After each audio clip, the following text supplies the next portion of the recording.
This is Bold Dominion, a state politics explainer for Changing Virginia. I'm Nathan Moore. As of this recording, we do not yet know the winner of the race for president, whether it'll be Joe Biden or Donald Trump. We're recording this the day after Election Day, and several states are too close to call and still counting votes. But we have a pretty good idea of how Virginia voted. Going into the 2020 presidential election and U.S. congressional elections, a lot of us here in Virginia were asking if Democrats' statewide winning streak would strengthen. 4 years ago, Hillary Clinton beat Trump in Virginia by 5 points. When all is said and done, it looks like Joe Biden is going to beat Trump by about 9 points, maybe more. So what's that say about politics in Virginia? We've got a great show lined up for today, and it's a joint episode with Charlottesville Soundboard. So I'm going to introduce the host and producer of that show, Mary Garner McGee. Hey, Mary Garner. Hey, Nathan. This is my first Bold Dominion appearance. I know. I'm so excited. Yeah, and my first soundboard in a long time. Yeah. What's your one-sentence takeaway from the election in Virginia? This is not the sexiest post-election story, but I think Virginia was really on the forefront of making voting safe and accessible during this pandemic. This is going into sentence number 2, but we had 45 days of early in-person voting, and hopefully that means that we don't see too many election-related COVID cases. Cool. Well, we're also joined by Aryan Balu. He is the producer of Bold Dominion. Aryan, thanks for being our guest this time on the other side of the microphone. It's always fun. The last time I did it, I cut myself out for sounding like a fool. Well, what's your 10-second takeaway from the election in Virginia? I started this thinking I was going to say, I wish it were a little more interesting, but seeing how things are going in the more interesting states, I'm glad things are safe and relatively uncontroversial here. All right, we'll take that as a go. So today, I guess we're just going to start with the election night results, right? And the polling going into it. The popular sites, Politico and 538 and 270 to win, all these sites put Biden as like a really, really odds-on favorite, like 91, 92% chance of winning with really comfortable margins in a lot of states. Turns out a lot of those states don't have as comfortable margins in reality as we thought. What do we know about why the polls seemed kind of off this time around? The thing that I've seen going around a lot, which I think, rings true to the voices that I hear on the podcast that I listen to and what I've been reading in the newspapers and stuff, is that really representation in journalism and in media has a really long way to go. And if your newsrooms don't reflect the communities that you're reporting on, your polls and your stories going into Election Day might not be as accurate as they could be. And in fairness, if there was ever going to be a year where the polls missed something, 2020 makes a lot of sense for that. 2016, things were messed up. Mainly, I think they identified it was undercounting those who were non-college educated white voters. They said they corrected for that, but who knows what other kind of factors kind of went into making the misses that we had this year. I was not a polls truther. But now I don't know if I can ever look at polls the same way. Let's zoom in on Virginia a little bit here, where we did see Biden beat Trump pretty handily, not quite the 11 or 12 points that was predicted, but still about 9, maybe 9.5. Virginia counties and regions across the state did change their vote some. We saw up in Northern Virginia, Central Virginia, the counties around Richmond and Charlottesville, all the way out to Stanton, actually went even more blue this year. Meanwhile, the counties in Southwest Virginia, parts of Southside Virginia, actually went even more for Trump than they did in 2016. What's the story here? I have a real theory about this, and I think part of it is that, as housing prices in places like Charlottesville and Richmond go up so rapidly, it's really pushing a lot of people into now suburbanizing areas that used to be a lot more rural. And I think a lot about, I talk about Fluvanna County all the time. I grew up in Fluvanna County, and Dr. Cameron Webb, who was running as a Democrat in the 5th District, won very narrowly Fluvanna County in this race this year.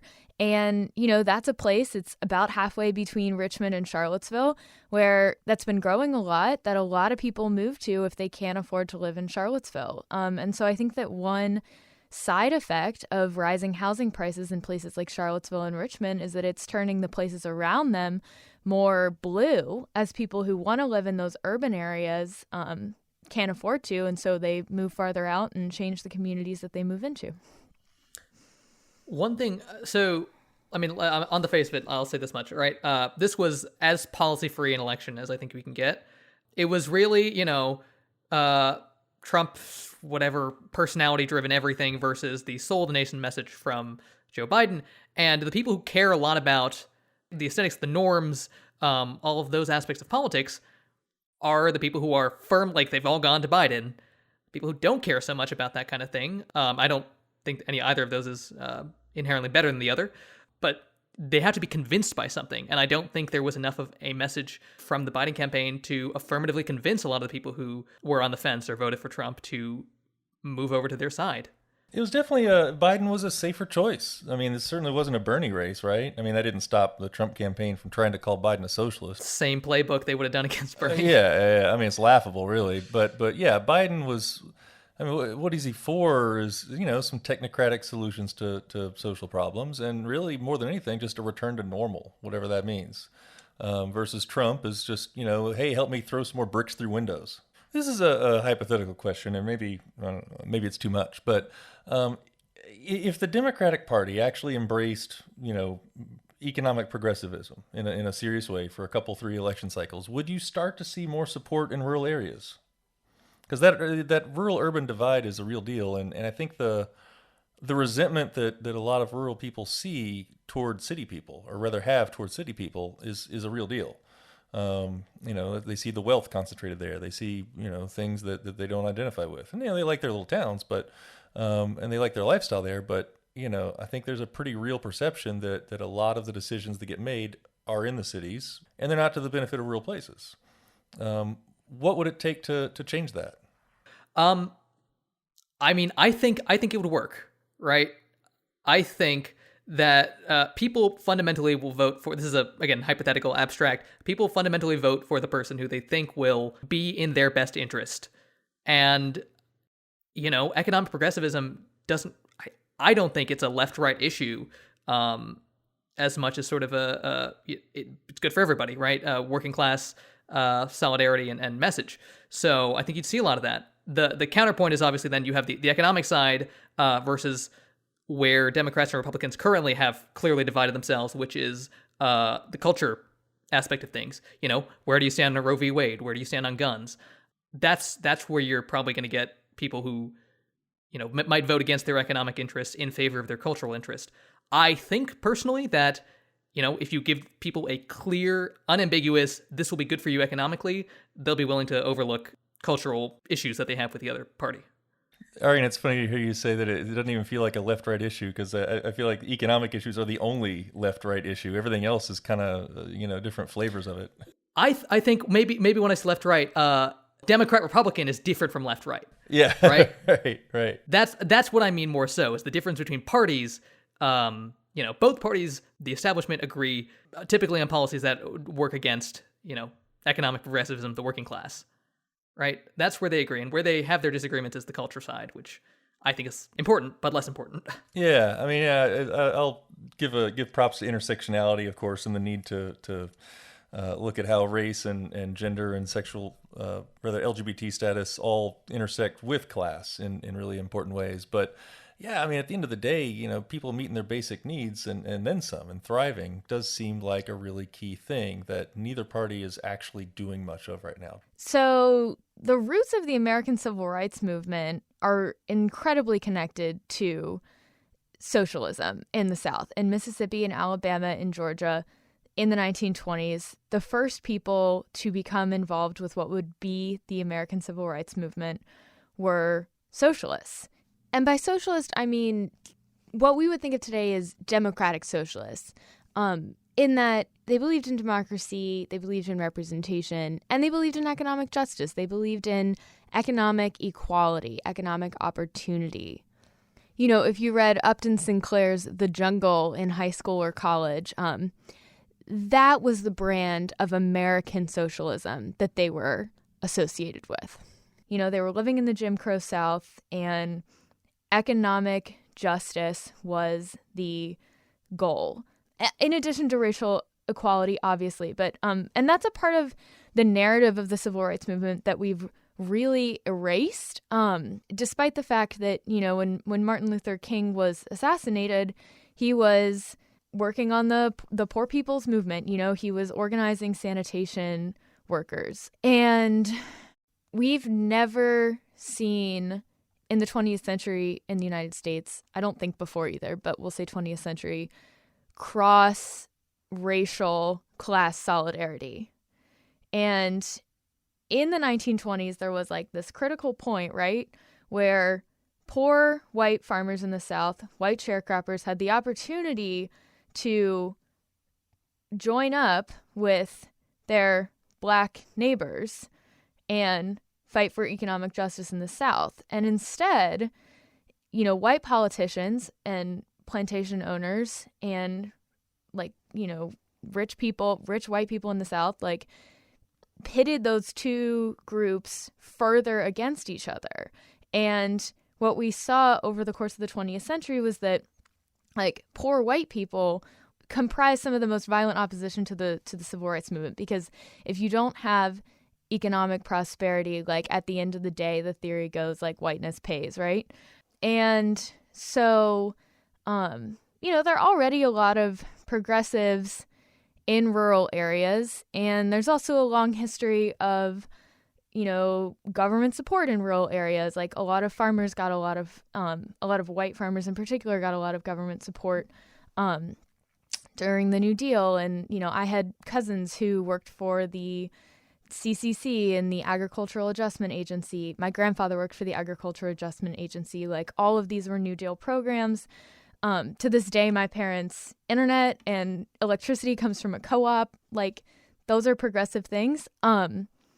But also, a couple years ago at Thanksgiving, I have a bunch of cousins who work at the Walmart distribution center in Fluvanna County, and they couldn't come to Thanksgiving dinner because that's the busiest day of the year at Walmart.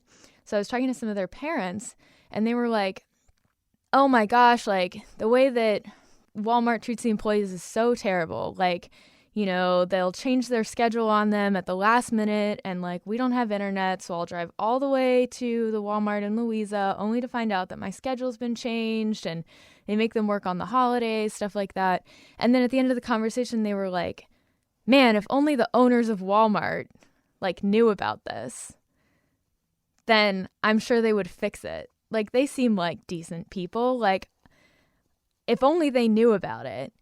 So I think that there's a really, really deeply rooted sense of individualism and trust in capitalism and corporate institutions, at the same time that there is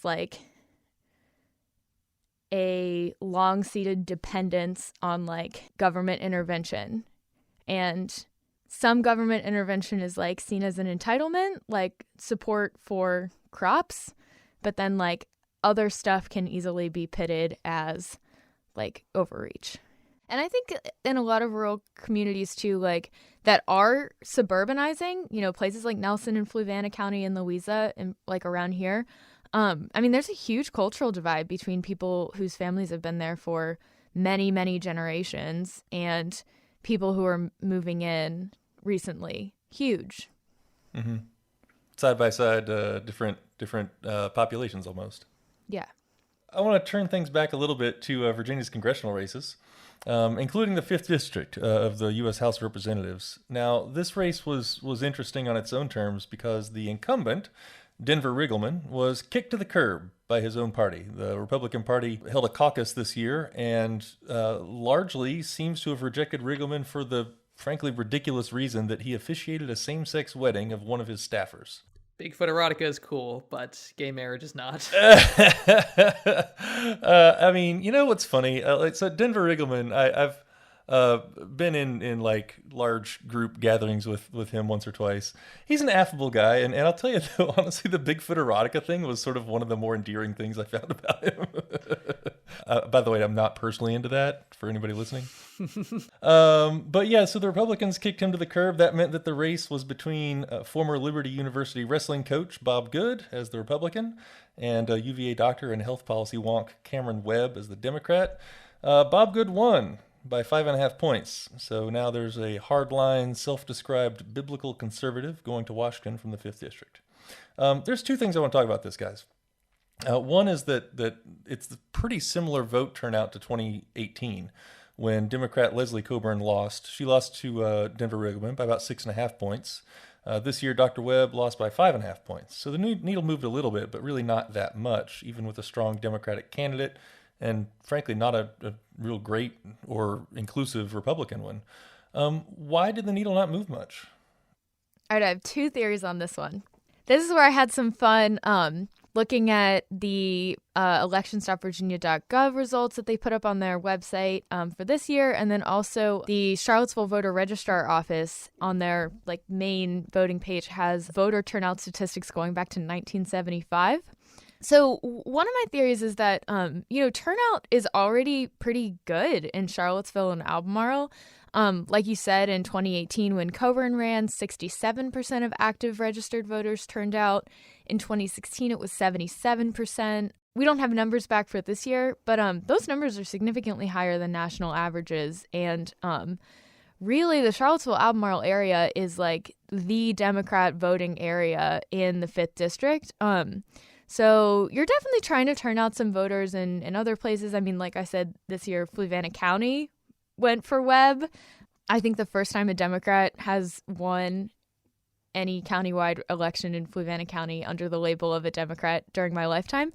But there's, only so many Democratic voters in Charlottesville and Albemarle, and almost all of them are already voting.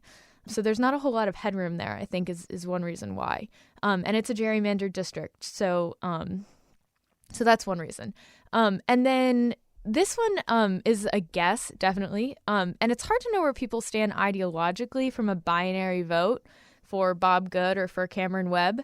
But I looked at the percentages in all 23 counties in the 5th District, and only 3 of them had less than a 10-point spread. So that means in the other 20 counties, either Webb or Good won by more than 10 points. So we had only 3 counties where it was even close. And so that kind of makes me think that, that you've got 2 pretty entrenched groups of voters who know what kind of candidates they're looking for. In many cases, probably vote for the same party every 2 years when this comes up. And the differences year to year from a strong candidate and a weak candidate, maybe don't affect people's decisions all that much when you combine the fact that the Democratic area already has really strong turnout, and also it seems to be a pretty polarized district. I would say even polarized is one word, but it's also gerrymandered like all hell, right? Oh, yeah. Yeah, I mean, that's the as Charlotte Woods from Charlottesville Tomorrow always puts it, that's the dragon rising out of North Carolina in the room here, the dragon in the room. So instead of gerrymander, this will be the Jerry Dragon. Yeah. So, I mean, this district is the size of New Jersey, right? And it stretches from the North Carolina border all the way up to the D.C. exurbs, Warrenton area. I mean, there's very, very little culturally similar between, South Boston and the D.C. suburbs. They're both within the state boundaries, but that's about it. And so, I think really you look at this district and it's very blatantly and obviously has been designed for a comfortable Republican majority. Hey, that's a good segue, though. The constitutional amendment passed. There was a constitutional amendment on the ballot this year, actually passed by about a 2-to-1 margin, and it would change the way we decide where the district lines go. So historically, the way each legislative district is drawn in Virginia is that the General Assembly draws up the maps and approves them. It's based on census data that comes in every 10 years. So whichever party is in charge gets an enormous say in how the lines are drawn. Both parties have practiced gerrymandering over the 20th, 21st centuries. That's where they pack lots of votes from the opposing party into just a few districts and then leave their own districts with nice, comfortable 6, 7, 10-point margins, essentially drawing the district lines to pick the voters they want so they'll stay in power. And I think that's really how you end up with District 5, which, has that absurd shape like a dragon rising from North Carolina. But yeah, I mean, it's built to create a Republican victory. I think that gerrymandering is how you end up also with this fun fact. Virginia last elected a Republican to statewide office in 2009, but until 2019, 2/3 of our congressional delegation was Republicans. For a long time, it was 7 Republicans and 4 Democrats in the delegation to the U.S. Congress. And then in 2018, the election of Abigail Spanberger, Elaine Luria, and the Northern Virginia district. Jennifer Wexton. Yes, Jennifer Wexton. Thank you. And Jennifer Wexton up in Northern Virginia, basically flipped it from 7 to 4 to 4 to 7. So now there's going to be a bipartisan redistricting commission. Peter Galaska actually had a little comment about that. The not so great news about the new amendment is, first off, there's no guarantee that minorities are going to be in any of the committees at all. None. And you got 8 coming from the General Assembly and 8 from citizens. There's still a great deal of indirect General Assembly control over who gets picked. And so that's going to be a problem because, Virginia legislatures are very good at playing games. So, you can only hope that it's better. It's like, as I think we talked about once, it's a half a loaf is better than no loaf. And that's about where we are. I know a lot of people were so upset about the amendment and the way the controls are and the way it was written that they really wanted it gone. So what do y'all think? Is the new congressional amendment, the new way we draw lines, is it going to make the difference? This was one of the most mind-boggling issues on the absolutely the most complex issue on the ballot, I think, this year. I did an interview with Brent Tarter, who literally wrote the book on gerrymandering. He said he was voting yes. And right up until I walked into the ballot box, my brother and I were debating this, and I flip-flopping, because it's really hard, right? Because this is the year that redistricting reform would do something, because the lines are getting drawn next year. The question of whether this proposed committee has teeth, I don't think it does. I mean, you could see this from the way that the Democrats in line, who were kind of handing out sample ballots, were saying vote no. The Republicans are very much saying vote yes. But even that is a little complex, because I know Sally Hudson, who we've had on the show, Democrat progressive, she proudly voted yes for the amendment. So it's tricky. I'm not a huge fan of it passing, I'll say personally, just because I think there's the potential that the districts it's going to go to the Virginia Supreme Court anyway. I think one of the biggest theoretical conversations happening on the left right now is, do we ask for the ideal or do we get what we can as we go, But I think that this amendment is a really good example of that, where it's a step towards having a less partisan way of drawing the boundaries. But it's not the commission that the people who are really against gerrymandering would want. So overall takeaways, the November 3rd elections have taken place. Results are still, but Virginia's count is pretty well almost done. What's the say? What do we know? I think one thing that's been really interesting to watch under the first 4 years of the Trump administration is how states like Virginia have been a testing ground for policies that, weren't able to go through at the national level. So, I hope that however things go down, that, Virginia continues to try new, exciting, bold ideas at the local and at the state level. So that's my spot of hope in the... Mm-hmm. So if Virginia is really blue nowadays, what kind of blue are we going to be? What's it going to look like in the future? I think it's fair to say that, Virginia is a tempered blue. Charlotte calls it indigo. So it's blue with some bright red pockets, and then also if you look at the primary results, the Democratic primary results, Virginia went pretty strongly for Biden.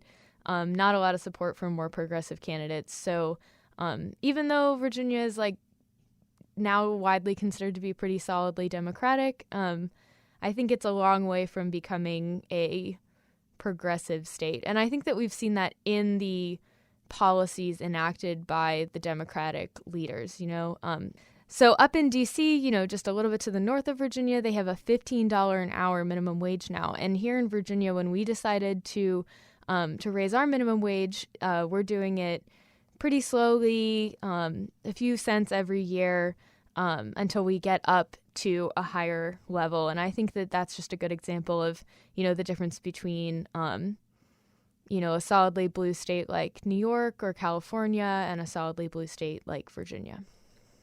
Arian, I know you had noticed some polling of people and how it sort of tends to differ from the priorities of.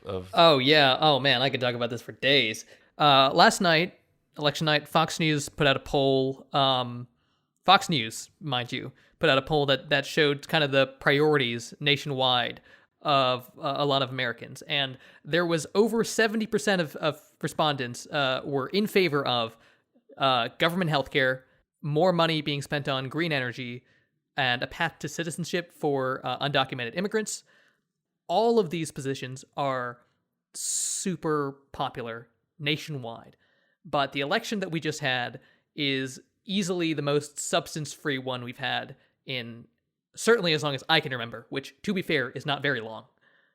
And so it just strikes me as the lane is wide open for somebody to take any of these policies, especially maybe healthcare during a global pandemic, and just running away with a majority of people who need help and would like someone to listen to their needs. Yeah. I mean, it's funny, Ari, you and I have talked about this offline a little bit. It's the kind of thing that today's GOP doesn't really seem equipped to do. The idea of the government being involved in programs that help people on a wide scale, the rich people that run it are not into that. And meanwhile, the Democratic Party sort of had those roots, but it's been a generation since they really made that the front and center part of their priority. So where does it come from? I mean, I think third party history in the United States over the last 50, 100 years has been a story of, mostly failure, to be honest. So, how do you build the coalitions within one of those two parties to make it work? Yeah. I mean, people thought that's what Donald Trump would do in 2016. He had some of the rhetoric of somebody who was, looking out for working class people and those kinds of economic messages. He has since governed either incompetently or as a straightforward Republican, which, I mean... So if the lane's wide open, I guess see if the Democratic leadership will come on board, huh? Pass the torch to new leaders? I certainly hope so. All right. Well, Mary Garner and Arian, thank you so much for our little chat fest today about the elections nationwide and also here in Virginia. I appreciate you being on the show. Thanks for having us. Yeah, it's been super fun. And Arian, now you got to go edit this. Yeah, that's less fun. Mary Gardner McGee coordinates digital audio projects at WTJU, and she's the host and producer of Soundboard. You can find it in Apple Podcasts, Spotify, and all over the place. Arian Balu is the producer of Bold Dominion. Thanks also to some journalists we heard from today, Charlotte Woods from Charlottesville Tomorrow, as well as Peter Galaska, who spoke with us via Skype. My name is Nathan Moore, and I'm the host of Bold Dominion. You can find the show online at bolddominion.org. Go ahead and subscribe. It's just a click away. Keep washing your hands and wearing masks, and I'll talk with you again in 2 weeks.